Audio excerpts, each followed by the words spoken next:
Pretty much everyone, if you read the paper, will agree that we are in an early childhood crisis. We don't have staff, and we don't pay people enough to think it's a viable career to go into. I always say I want my granddaughters, teachers in the birth to 5 realm, to be as highly qualified and educated as the people that are going to teach them in high school and in college, because it's that important. We are brain engineers.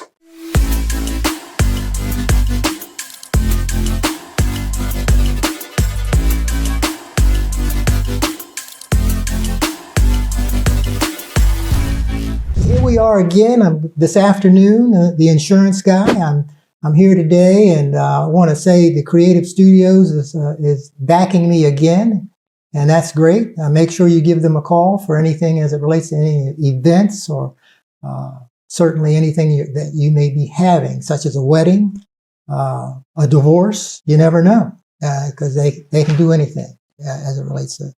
And with me today, would like to say that I have the Partnership for Children here in the studio.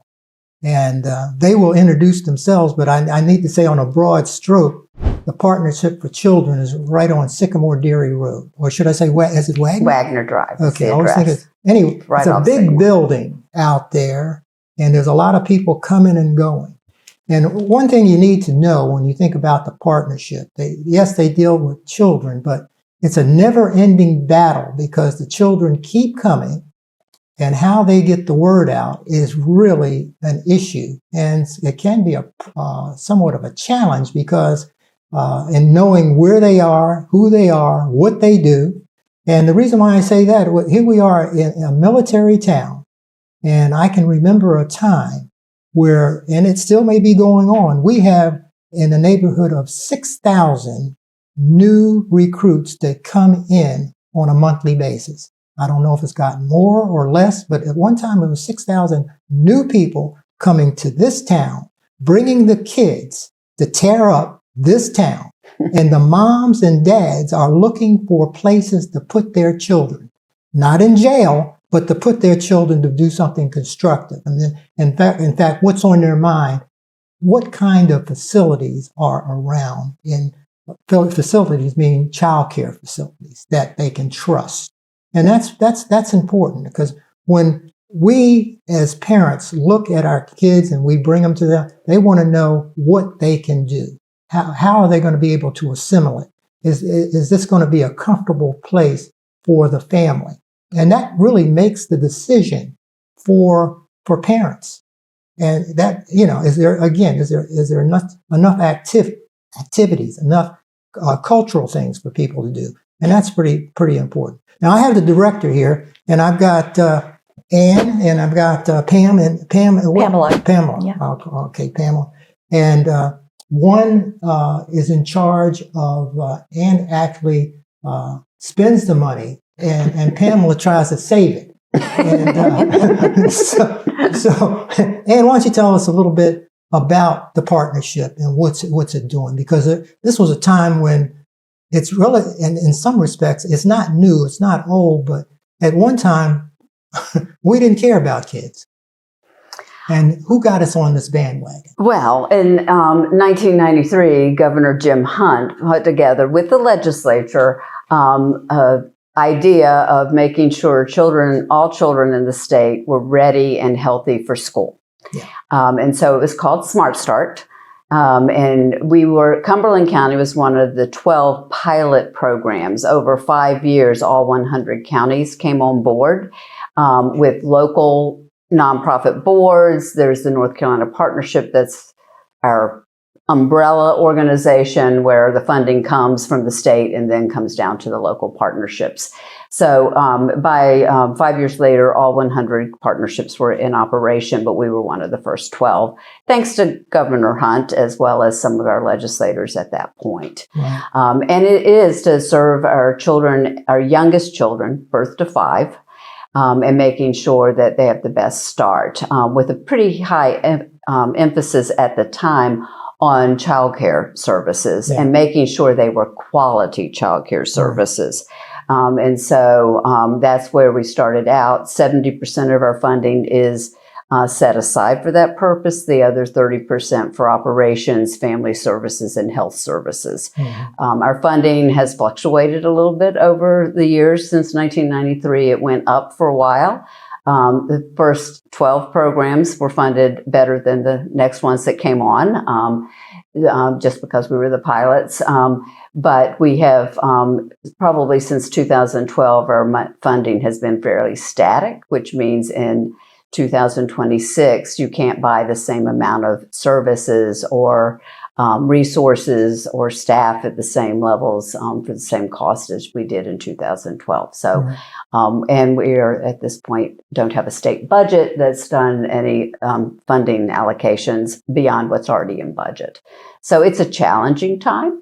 We're doing sort of what can we do with the money we have.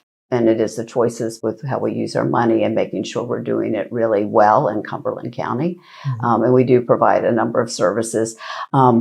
You're sort of right. I can spend the money. And, we do have a board of directors and an allocation process for our Smart Start funding. In addition to Smart Start, which provides a number of services to our childcare community, including subsidy dollars for children who qualify for that. We fund DSS.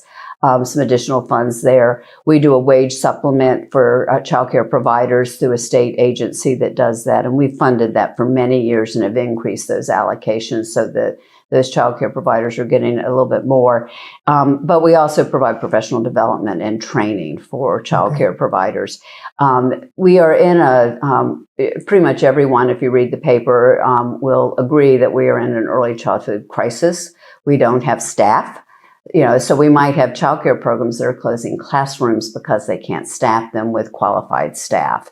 And we don't pay people enough to think it's a viable career to go into. So there are a couple of different factors that are impacting our demand for those services at a time where we're having trouble staff them. We have lost a number of childcares since the pandemic. During the pandemic, we stayed pretty stable. There were a lot of funding sources going into the programs to keep them open and operational. But as those funds have sort of gone away, the rubber's hit the road and everything's gotten more expensive. So it's a small business.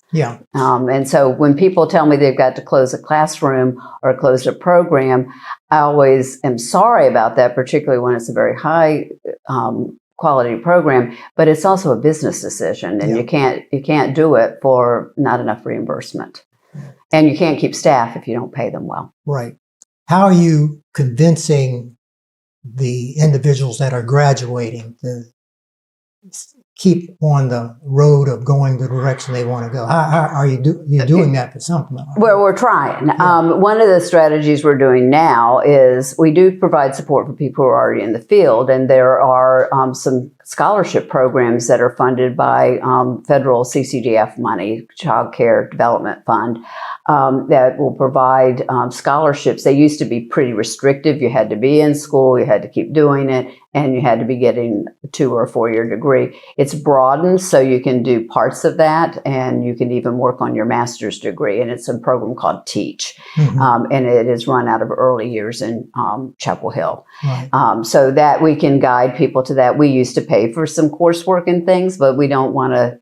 Our money's not enough to do everything, so we want to utilize the sources and not supplant or duplicate. And so we stopped doing it at the partnership level, and we get people to the Teach level because they have broadened what they do and they get more funding for that. One of the things that we're doing now, and other partnerships in the state are doing, is piloting some workforce development programs of trying to get people in the field who aren't in childcare already. And so we have done a lot of marketing on that. A couple of our sister partnerships have done it. There's some legislation to try to make that more widespread. And then the community college system got some funding to do that in this last one of the mini budgets, I believe. So, but we're doing it locally with funding from the city of Fayetteville through some ARPA funds that were left. We had tried one strategy, and because of some state funding, weren't able to do it. And we went back to the table. They wanted to support early childhood. Said, well, what else can you do? So we put this workforce development program. We're in our second cohort, the first cohort, we just had 4 people with, it was very successful. They all got hired. One of them got posted overseas. So that was not her fault that we couldn't get her in a program here. She completed it. But we had wrote the grant for 15, and we have just started the second cohort of 11 so that we're meeting the grant requirements. These women, I think it's mostly women. It's mostly women. Yeah. Okay. They have been so enthusiastic. It's and we do their criminal background check, because if they can't pass that, they can't be in childcare. Right. They have to have a TB test. They have to have some basic training. We're providing that. They're getting CPR and first aid. And then we're doing some professional development. One of the requirements, if you work with infants and toddlers, is to take training on SIDS, and so which is Sudden infant death syndrome. Yeah. Thank you. And so that's really, it's required if you're going to be in an infant classroom. So we're providing all that basic training, and then we're collaborating with Fayetteville Tech to provide their basic EDU 119, which is the core class to be a beginning person in a child care program. So when they walk out of that program, they will be ready to hire. Right. We're also placing them in child care centers in the city of Fayetteville, because it's city of Fayetteville money. So we had to limit that. And they are spending time in those centers with a mentor at that center, so that they're not just getting the training and then walk into a center and go, oh, this is not what I was expecting it to be. Yeah. And that was a very successful part of the program that we designed. Mm-hmm. So in this process, we already had strong collaboration with the community college. So we had that pretty well ironed out. But in addition, we started working with NC Works as well. And they're actually paying the teachers, these candidates who are in classrooms being mentored, they're being paid during that time. So they're not just doing it and not getting some pay for that. They will also, if we continue to do it, they would be able to pay for some of the basic requirements. So we fully intend to continue doing those workforce groups in collaboration with NC Works and the FTCC, because they're running the coursework, and if we can get people into the field and excited about it, while we continue to educate people on, that we also have to pay them a living wage. Well, I know I'm dating myself here, but I remember a time when there was a daycare association, and they would meet on an annual basis. You'd come out and get some training there, and that would account for something in the facility. Also, it would be a weeding out process, because the individuals would be looking for jobs, and they'd be looking at one center and they work at another, and the 2 directors would get together, and next thing you know, that individual was fired because they were no good. But things would happen. But is the association still going? I don't think it's as active as it was, but we're certainly trying to get into those circles and make sure we're supporting them. We run a directors group right now, and we are also running a professional support group for family child care homes, because they're part of the licensed system. Because these are small businesses, and people go into child care often because they love children and want to take care of them, and they may not have much business background. And so that is a big key factor in making sure that we provide the supports that they can be successful in doing that. I need to say something about your leadership and what's happening in that building on Wagner Drive, and that is, I understand that you have actually gone out and helped other counties get their staff together. Is that still going on? We do regional work. We are the region lead for Child Care Resource and Referral, which is a state-funded entity for Child Care Resource and Referral, and we cover 7 other counties and do that work. That is being, the proposal's out to RFA that out, because it hasn't been RFA'd at the state level, and of course, the feds like you to RFA out things. And so at this point, we won't be the region lead. That doesn't mean we won't do that. Right. Because we also do accounting for 5 other partnerships. We do some shared services. We also offer IT services. We take care of ourselves, And then we contract out with other Smart Start partnerships to support them with their IT, as well as some other nonprofits, and not just in Cumberland County, but as far away as Onslow, Caswell, Pender County. So we do reach out and touch this partnership. I've been there almost 10 years. Okay, yeah. We've had 3 executive directors in the tenure. The first one was Rosie, she's now Allen, who was there for 3 years, and then Eva Hansen for 20, and now I've almost hit 10. Yeah. And some people say, "Are we going to do 10 more?" And I said, probably not. I have grandchildren I'm going to help take that I want to spend a little bit more time with. Sure. But I'll be there a little bit longer. But we do that work because I think it's important. We are a network, and we're only as strong as our weakest point. And some of these partnerships are very small and need that support. So we are very involved. The Smart Start Network has 4 regions where executive directors get together on a routine basis and then report to the local partnership advisory council, which is legislatively dictated to be a council of board members across the state, as well as executive directors. And I'm now on my 2nd term in the LPAC group for the Mideast region, and I'm chairing that committee, and it's my 2nd year. That leadership level at state, local, and regional level is critical, and even national. I mean, we have to stay up to date on what's going on, what the trends are, what the context is. It's different now than it was. I've been doing this work since 1979, so that's a long time.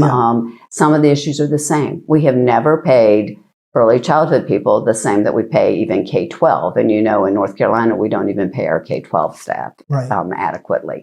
And so, I always say I want my granddaughters, teachers in the birth to 5 realm, to be as highly qualified and educated as the people that are going to teach them in high school and in college, because it's that important. We are brain engineers. The first 5 years are critical. It's amazing. And one of the things we're doing is we're doing universal newborn home visiting now as one of our activities through Family Connects International. That program was piloted and researched at Duke, largely to reduce the child abuse and neglect rates in Durham County. And the data shows that it did that. It does a whole lot more than that, and Pamela can give you some additional data on that. But I call it the secret sauce. If we get families, and it's universal, so it's any baby born at Cape Fear Valley, because that's our target hospital, that lives in Cumberland County, gets a home visit from a registered nurse, and the baby and the parent get all kinds of evaluations, physical and emotional, and all the things, make sure everything's good, about 3 weeks up to 12 weeks after the birth. Within 2 weeks, you go to the pediatrician. The baby gets checked out. The mom doesn't go in till somewhere between 6 and 8 weeks after delivery. And a lot can happen. You can have high blood pressure. You can have all kinds of issues. And so this program, we've been doing it through pilot federal money through the preschool development grant, and now through a combination of our Smart Start dollars and funding that we have actually gotten from the city of Fayetteville through the ARPA grant and Cumberland County government. Last year we were funded for the full request of $300,000 to help pay for the nurses to do that. That's the most expensive part of it. So any newborn, there's going to be a knock at the door. They're going to be called and asked if they want to visit. It is voluntary. They can turn it down. Have you had any of the parents give the baby back to the nurse? No. Okay. I was just checking. I didn't know. I mean, we do work with parents who might be giving the babies up for adoption, that might be surrogate. I mean, we have had that happen, or might be in DSS custody and the baby was removed at birth because of different things. And so we work with everybody plus the birth parent as much as we can. And we don't have 100% that accept, but it is offered to everyone. And it is a pretty stringent program to certify to be a Family Connects program. We're this close. We're about a percentage point from certifying, which we should do soon. And that just means we're carrying out the program to fidelity and meeting population reach and scheduling as well. So, last year we served 1,630 families. Really? In Cumberland County? In Cumberland County. And we're on target. By mid-year this year, we'd already done about 680. Okay. Now, since you deal with the money, Pamela, I guess we said that this is females that are in this. Do you have many males that are, if they're interested, they're in it, but how do you get males to get into this profession? I asked you that because I have clients that are teachers. They invite me to come by and say something to their class. And I get the strangest looks by walking down the hall. What's this guy in this hallway for? Yeah, I'm an educator by training and have done it. I taught in special ed K-12 my first 2 years of teaching. The rest of my career has been in birth to 5 or birth to 6. Yeah. But it is largely female population. And getting males in, you get that look. And when you're dealing with birth to 5, parents can be sort of apprehensive that there's a male in the classroom. And again, I'm sort of going to say, well, what if something happens? And I said, we don't leave anybody, whether you're a female or a male, in the classroom by themselves. Right. Our regulations don't even allow us to do that. Right. And so I said, no one's going in and being alone with the child unsupervised. It just is, it doesn't happen, not in the programs I've run, and I've run several. But that is a stigma that sometimes is still out there, and men are held to a different standard, sort of like women in a lot of fields are held to a different standard. It's the reverse, and particularly early childhood, but even in the K-12 system. Now, when you get to the university level, it's the reverse. You're more likely to move up in academia if you're male. Yeah, you do see some male owners of facilities. Yeah. And that's a little bit more common than seeing them in the classroom. Right. But not necessarily a measure we track. We run across it usually by accident in terms of knowing who they are. Yeah, but it's golden when you have men in the classroom because kids need male role models. Right. And in some cases, particularly when you've got single parent homes, you may or may not have, whichever parent's not there, you may not have the role model. Right. And so to have that in an educational environment is really critical. So trying to work on that and make it comfortable for people, we certainly encourage it. I had several males on staff at the developmental day that I was a director of in Moore County, and they'd been there a long time. One of them had been there through a program that he had been in, and then when he finished that program, he came on staff. And he had his GED, and as things progressed and you needed more training, he went back to Sand Hills Community College and got his preschool certificate. He didn't get the 2-year degree in early childhood, but he at least got the certificate that gave him a higher education level working with the age group that he worked with. And he was working with children with pretty significant disabilities because developmental day, you've got a spectrum, but you're usually dealing with the children with the significant disabilities. As it relates to the child care, the daycares themselves, are they given different ratings, if you will? Yes. North Carolina, about the same time that a little bit before Smart Start, went from a AA license to a quality rating improvement system. So it was a 2-tier system, A and AA. And then we went to the quality rating improvement system, which is a star level system, 1 to 5. And you're rated if you want anything above a 3. 3, 4, and 5 get rated. 1 is basic. You're coming in, you're just getting started, and you meet minimum requirements, which are not anything to sneeze at. But when you start looking at the rating scales and the environmental rating scales that were developed at Frank Porter Graham at Chapel Hill are the pretty much standard for scales that are used for QIRS systems.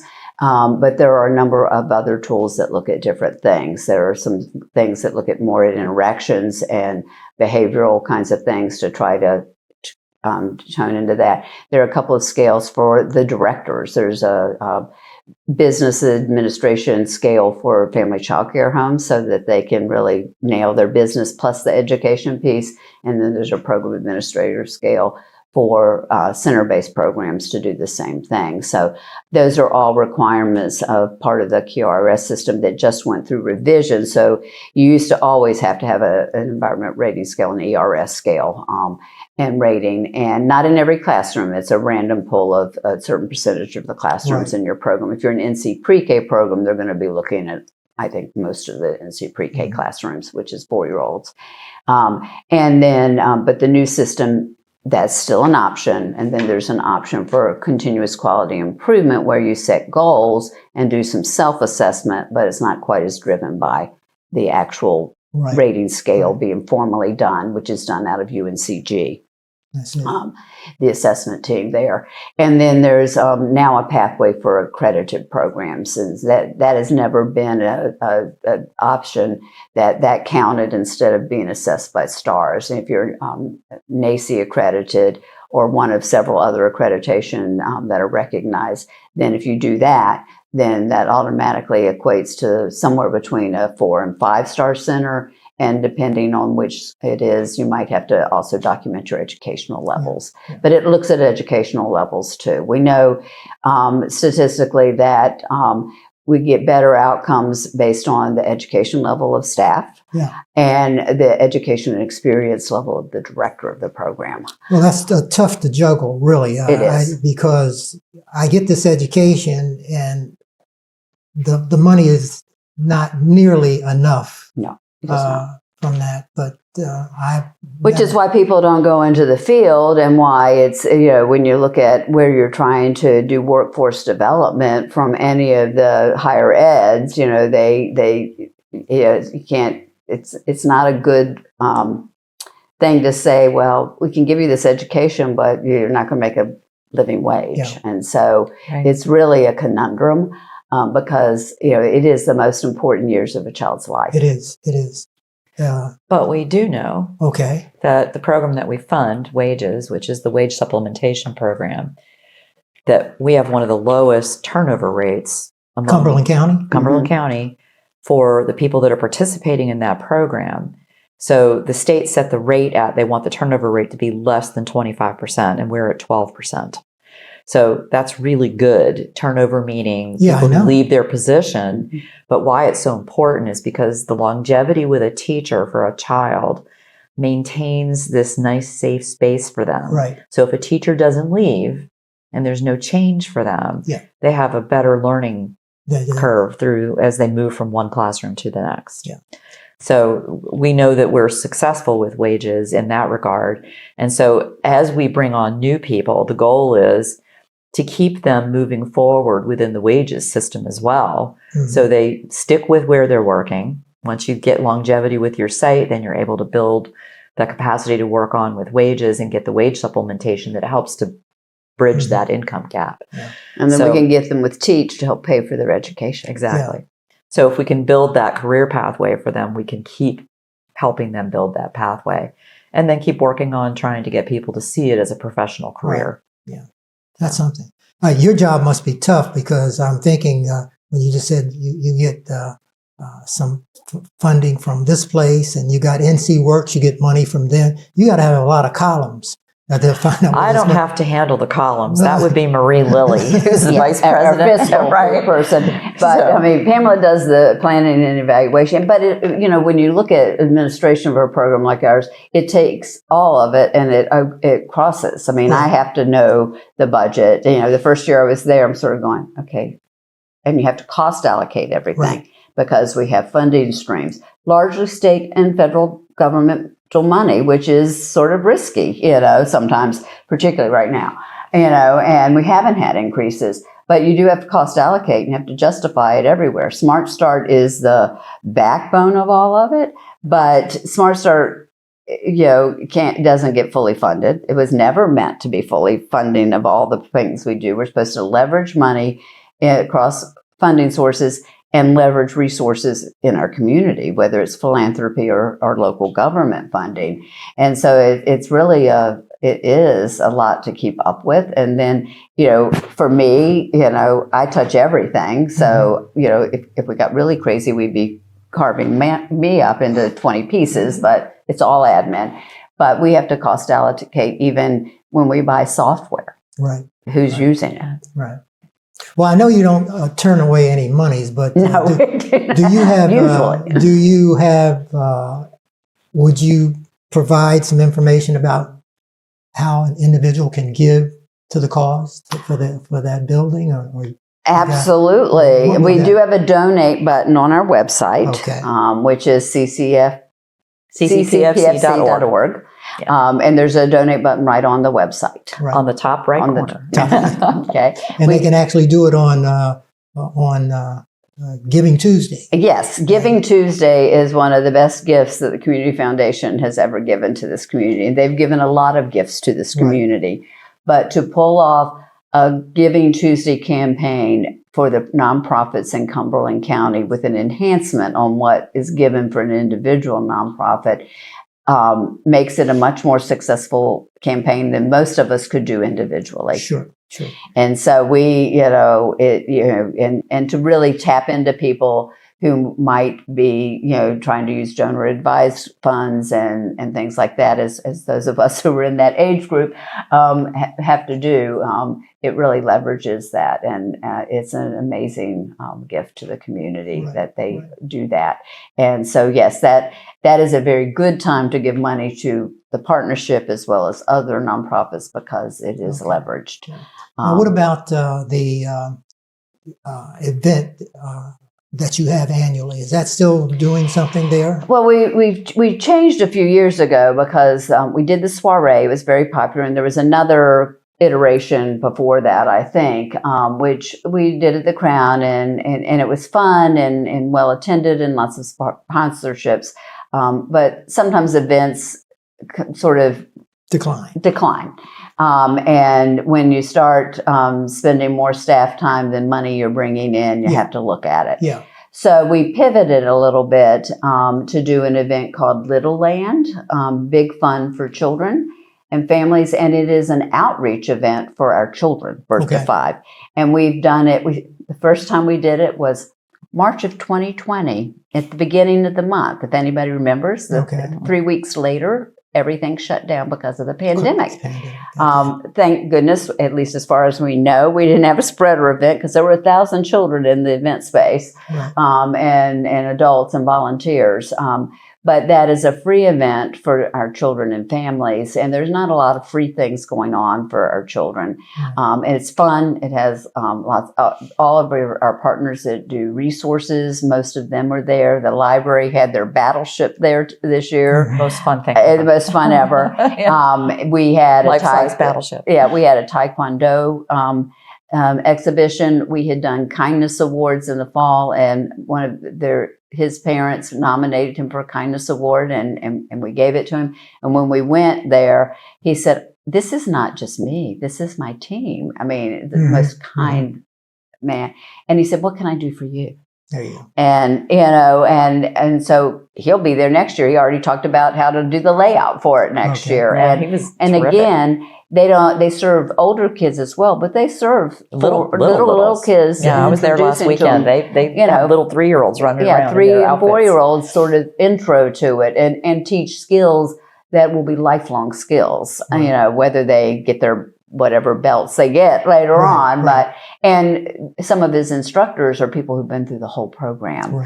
And so it is a big fun. We are at the Crown Expo Center. We have a huge footprint. The police department's there with their vehicles, their drones, their animals. We have a Playmobil from Moore County with the partnership there. They bring it over. M&M digging. And we have M&M digging. Yeah. So there's a lot of good fun. There's a sensory room for children who are neurodivergent that it's a little quieter so they can enjoy it too.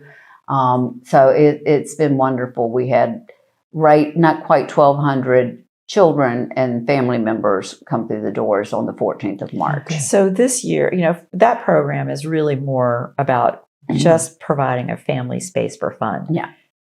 The fundraising event last year that it was a first try. Yeah, it's a new event for us. This is a new event. It was the Grilled Cheese Festival. And we did that in November. Yeah.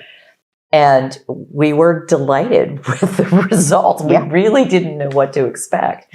And we had a really good turnout. We had 2 trucks that didn't show up of the 5 that were supposed to be there. And the other 3 picked up the pace, and long lines waiting for the grilled cheeses. And there were gourmet versions of grilled cheeses available in small sample sizes. And it was held out at Dirtbag Ales, who donated the space for us to do that. And it was really a terrific event, so we're doing it again. So the second Grilled Cheese Festival will be in November. On the 7th. On the 7th of November, and we'll be out at Dirtbag Ales again. And so it's a mid-afternoon event, and you buy tokens in order to exchange it for samples of different grilled cheese. And we'll have Bus Stop Grilled Cheese, who won last year's award, will be back again. And it's a great event. We had a great time. So that's our bigger event, if you will, that was more geared toward fundraising. So again, we wanted to try something new, a different group maybe. Different flavor. Different flavor. And again, it's also a fairly kid-friendly venue. They have a playground that's fenced in, so, families can do it. It was a beautiful day. We couldn't have asked for better weather. And they were very good to work with, and I think they do that for other members of the community as well. But it's trying to keep fresh with different ideas, because we definitely have to work on a wide variety of funds. That's it, because we've got a wide variety of people. Yes. But anyway, I'd like to thank you for stopping by. Producer, how are we doing on time? 35 minutes. Okay. All right. So I just wanted to give you a number that I think is really important. Go right ahead. You got me. Mary and I talked about this, and I think, when you think about the Partnership for Children, we have so many programs that it's really hard sometimes to put a thumb on exactly how many children do we serve. But that's my job, is to really look at the numbers, right? So these are duplicated because some children do multiple programs, right? But what we know is that we served in children who were supported just through Smart Start, almost 19,000 children. When you add NC Pre-K, that's another 1,248. So we're over 20,000 children with probably about 10% duplication. 20,000? 20,000 children in Cumberland County, out of the 0 to 5 of about 28,688. That's 70% of the children in this county that have interacted in some capacity with one of our programs. Well, maybe that's why we got so many problems. We got all those kids out there. But at any rate, go ahead. So that, and then across programs, almost 5,780 adults that's a who lot. come through training You're touching programs. a lot of people. So we're touching a lot of people and making a difference. And I think that's the biggest thing, from the very beginning of life with the newborns, and then we're helping to hand them off to the public school system and to private schools as they move into transition to kindergarten. And the key is collaborating with all of those organizations. One organization can't do it all. But there's no way we could even possibly think about it. Even if we had a lot more money, you can't do it all. We don't, so we have to really be out there leveraging with our partners at all levels to make sure we're maximizing what we do in each of the counties in the state. This has been great. I mean, Partnership for Children, one thing that I know and have known for a while is the fact that they say they touch X amount, but they say it's not enough. That says something about their professionalism and how much they love what they do. So if you have any questions about the Partnership for Children and where you could fit, where your child could fit, give them a call. What number should they use? Give them a call. Do you know the number besides hitting the button? I'm terrible about the main phone number. I know my number.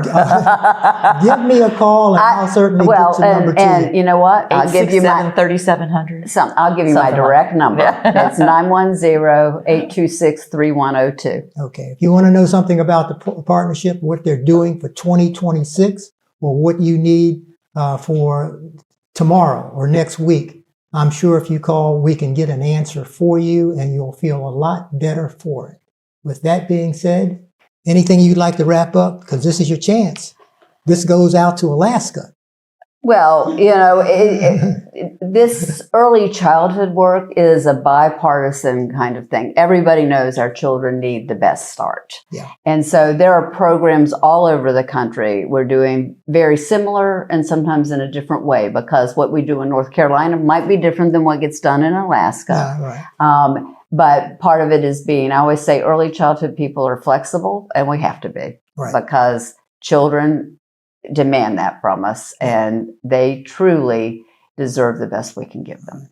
Pamela, anything? You got it? Yeah, we're coming up on our 35th anniversary next year. And so we'll be looking to do some building off of that for our endowment. And so we'll be looking to the community to help support that. Okay. So. Well, keep us apprised and we'll get it out there. Well, this has been a great session. I'm completely surprised. I didn't know it was going to be this good. Thank you very much. Thanks, Jerome. Over and out.